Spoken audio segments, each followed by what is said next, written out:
ESP ο Ρένος. Ναι ρε. Μόνο ο αδερφός μου μπορεί να τα κάνει αυτά.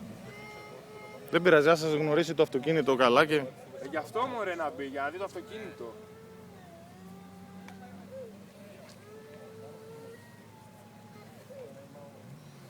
Η επόμενη θα είναι καλή κόντρα. Ζήσει, άκου και μην κλαις, άκου μόνο, άκου.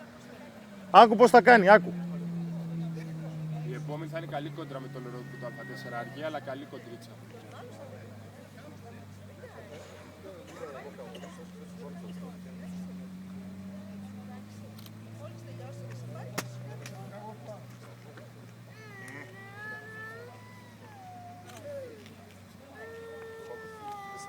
Είναι 15 ευρώ Τάσο και όσο θέλουν βαράνε. Όσο θέλουν. 4-5 φορές, αλλά 15 ευρώ τι είναι.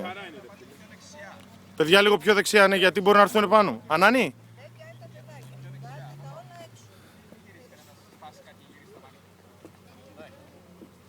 Sorry.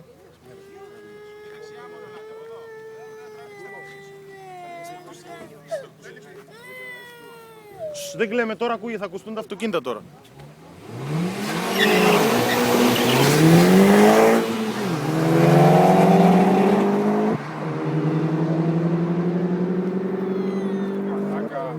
Τον μάζεψε, τον πέρασε.